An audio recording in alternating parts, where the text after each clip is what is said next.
Okay, so Mel, Mm? you probably didn't know that whale worshipping is a thing. In Vũng Tàu.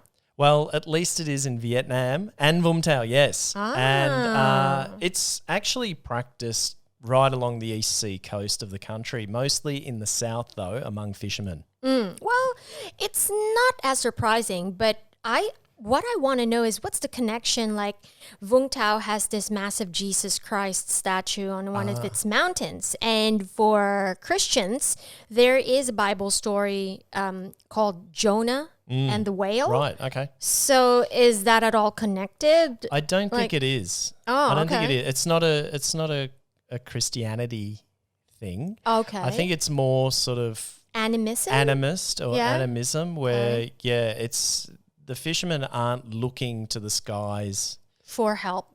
for help. It's this Where they are kind of thing. this whale. Yeah. So in Vietnamese folklore, it allegedly began at the turn of the 17th century when a Nguyen emperor fled attacking forces by escaping to the sea.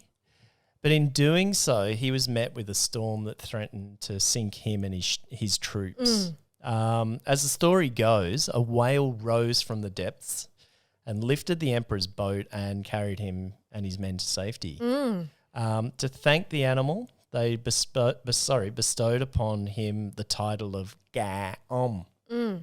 Ga is fish. Fish, yep. Essentially, a broad term for fish. And Om is like an honorific term for, it's kind of like sir. Okay. You know, you might see that in Vietnamese official documents. Or invitation letters. Yeah, so I would be Om Mat. Yeah. Oh, wow. Ever since, there have been many stories about how whales have saved stranded fishermen and boats at sea. These days, there are temples up and down the coast of Vietnam, and there happens to be one in Vũng Tàu. It's a fairly small complex on a street corner, surrounded by a large wall, which isn't uncommon for temples in Vietnam.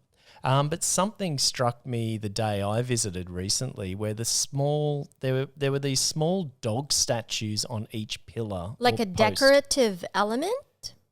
Yeah, they were. Yeah, I guess so. I thought that, but looking into it, I realised that, or found out that the fishermen who worship whales, they also show deep respect for dogs. Okay. Which is significant, I think, because there's actually a long history of eating dog in Vietnam. Okay. And in fact, during my previous visit to Vũng Tàu, I came across an eatery that specialises in dog and cat dishes. Oh, wow. So, these little dogs are sitting up on the fence there, sort of watching outwards over the street as if they're protecting the whale temple and the whales inside. Is the whale temple like a museum as well, where you can go in and learn something? Well, yeah, I guess like most temples, they're kind of living museums in a way. But this one's a little bit different in that there are about 3, I don't know what you call them, glass Pagodas? boxes. Boxes. Like a display area? Yeah, displays.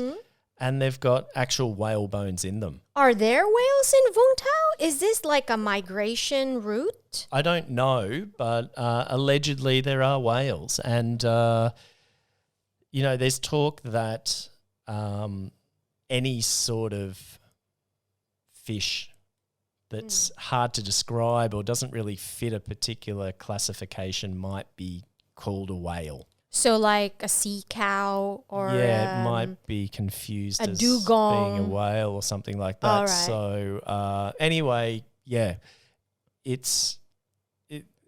So is it a religion or is it like a community thing? Like, because, temples, there are some small temples that are like family temples, but there's also temples, let's say in a cul-de-sac or an enclave that is like a community worship area. For this particular one that you visited. It's a good question. These temples are dotted all the way up the coast. I don't know. Some people might say it's a cult. Oh. But I wouldn't go that far. Is there a donation box? Yes, there was. Oh, okay. There was. Well, it's just it's just like a regular sort of temple, All right. really. Okay. But there just happens to be whale bones in there, and it's an important part of fishermen's culture. So you said it was dotted along. What else did you see aside from this small one with the dogs? Well, I'd heard of another one up in a fishing village about 20 kilometres north of Vũng Tàu. Okay. That has a temple, but in the temple grounds, there's a whale cemetery. You saw this? Yeah, so I got on the motorbike the next day and rode up along the coast there past Phước Hải and then further up. It's Phước Hải village, fishing. It's a small fishing village. Yeah, I've it's heard of it. Basically, it's in between Phước Hải Yep. and Ho Cham. Okay. People might know Ho Cham. And it's about, 20 to 25 kilometres north of Vũng Tàu. Which is a cemetery?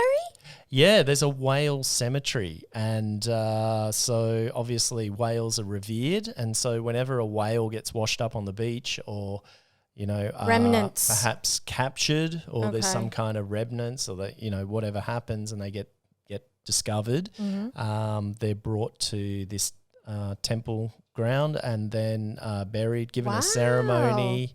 And when I was there were probably about, I don't know, there could have been 50 to 60 tombstones. graves. Oh, wow. Yeah, and they're mounds. Okay. Well, it's quite solemn well, and it's eerie. Well, when you say mound, it's probably, just some kind of like physical limitation of you can't dig too deep Yeah, in the it could be. sand. Yeah. So it's not like super 6 feet under. No. So yeah, they just put a mound to And there's also a stone, a headstone there that's got when the whale was found or Oh, buried, wow. and then a name.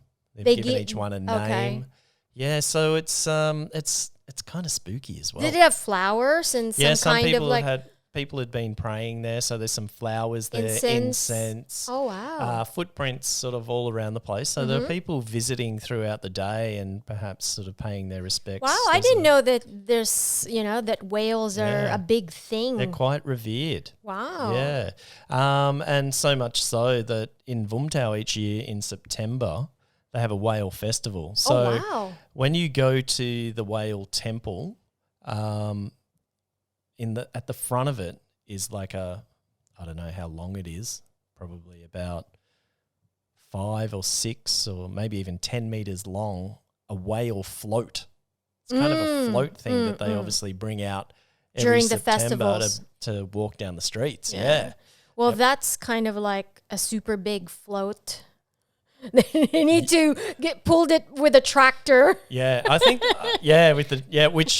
which brings me to the next point. Yes, good segue.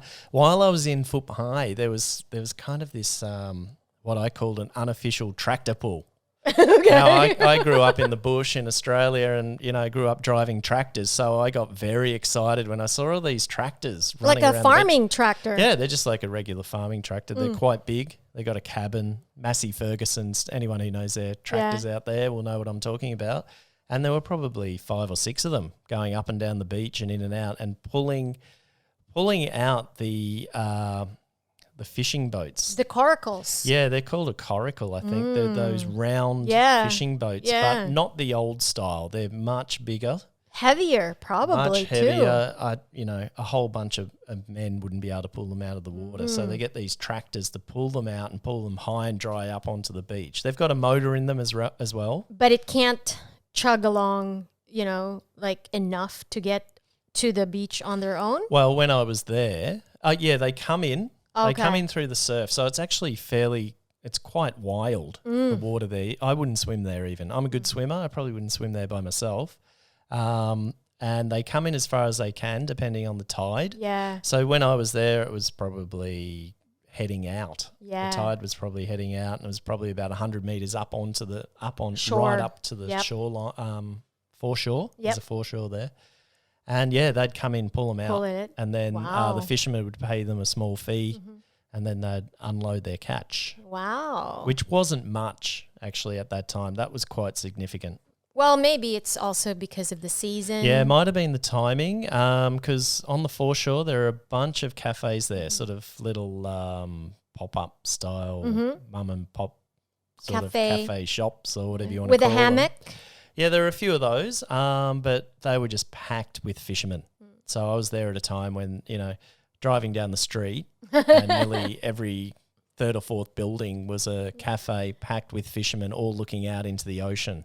How about the weather. In terms of seafood, like restaurants in that area? Well, it took a little bit of a while. I was asking around, asking the locals and hoping that some of the fishermen who'd brought out some of that fish. fresh squid with ink, mind you. Now, super hard to get squid ink in the city. Yeah, anyone familiar with Vietnamese cuisine will know that the Vietnamese generally, as a rule, don't eat the ink. Yeah. Whereas Filipinos like Mel, they can't get enough of it. It's the Spanish tradition in us. Yeah, must be. Yeah. So, interestingly, the Vietnamese don't like it and they'll throw it away generally. So I was hinting at these fishermen. I'm like, hey, where can I get that? Well, I was sort of saying, let's go and can you cook it up for me somewhere? It was so fresh. Anyway, they pointed me in the direction of a restaurant and eventually I found this one called Tan Van. And awesome. I had salt and pepper squid and I had this favourite fish of mine called kaduk. Yeah, well, kaduk is super expensive in the city and you can hardly get them. You don't see it much. It reminds me of whiting. So anyone in Australia who's used to having fish and chips and perhaps paid a little bit more, like especially up in Queensland, you might get some whiting as your fish and chips. It's absolutely I love kaduk. Beautiful.